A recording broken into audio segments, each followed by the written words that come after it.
Portrait of an INFP. INFPs present a calm, pleasant face to the world and are seen as reticent and even shy. Although they demonstrate a cool reserve toward others, inside they are anything but distant. They have a capacity for caring, which is not always found in other types. They care deeply, indeed passionately, about a few special persons or a cause. One word that captures this type is idealistic. At times, this characteristic leaves them feeling isolated, especially since INFPs are found in only 1% of the general population. INFPs have a profound sense of honor derived from internal values. The INFP is the prince or princess of mythology, the king's champion, defender of the faith, and the guardian of the castle. Sir Galahad and Joan of Arc are male and female prototypes of an INFP. To understand INFPs, their cause must be understood, for they are willing to make unusual sacrifices for someone or something believed in. INFPs seek unity in their lives, unity of body and mind, emotions and intellect. They often have a subtle tragic motif running through their lives, but others seldom detect this inner minor key. The deep commitment of INFPs to the positive and the good causes them to be alert to the negative and the evil, which can take the form of a fascination with the profane. Thus, INFPs may live a paradox, drawn toward purity and unity, but looking over the shoulder toward the sullied and the desecrated. When INFPs believe that they have yielded to an impure temptation, they may be given to acts of self-sacrifice and atonement. The atonement, however, is within the INFP, who does not feel compelled to make public the issue. INFPs prefer the valuing process over the purely logical.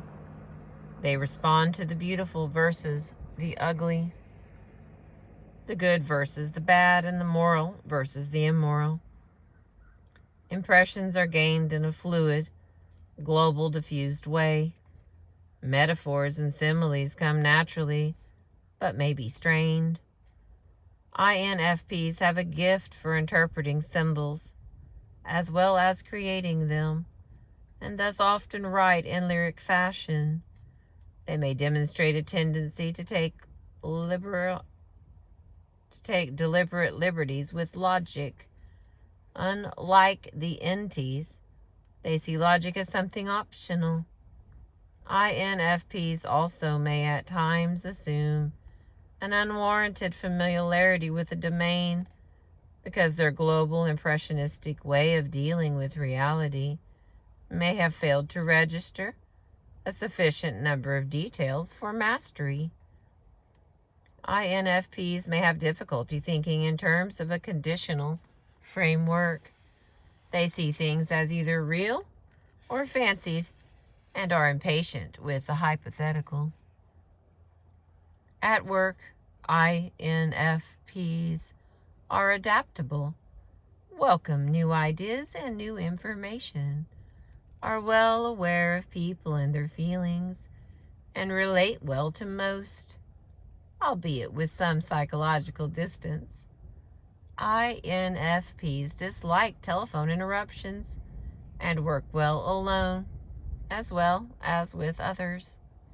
They are patient with complicated situations, but impatient with routine details. They can make errors of fact, but seldom of values. Their career choices may be toward the ministry, missionary work, college teaching, psychiatry, architecture, psychology, and away from business.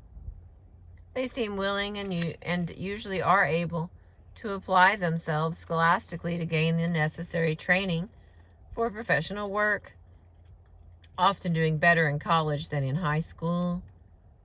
They have a natural interest in scholarly activities and demonstrate, as do the other NFs, a remarkable facility for languages.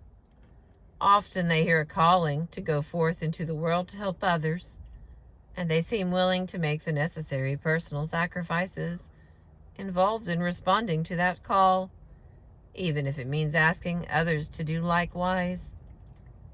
INFPs can make outstanding novelists and character actors, for they are able to efface their own personalities in their portrayal of a character in a way other types cannot.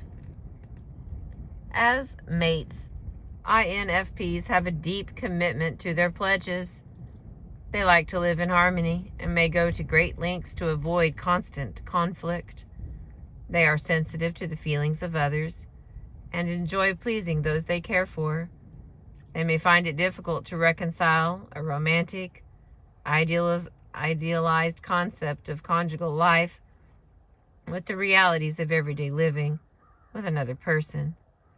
At times, in fact, INFPs may seem fearful of exuberant attainment, afraid that current advances may have to be paid for with later sacrifices.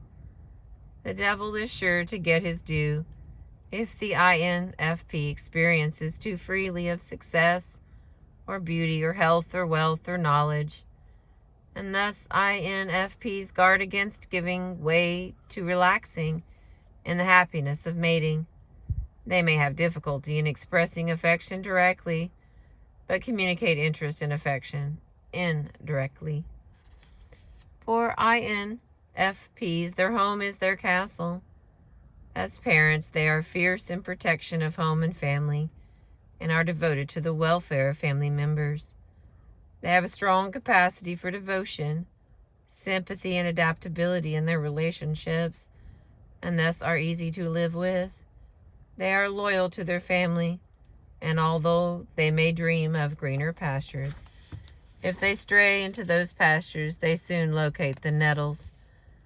The almost preconscious conviction that pleasure must be paid for with pain can cause a sense of uneasiness in the family system of an INFP, who may transmit an air of being ever vigilant against invasion.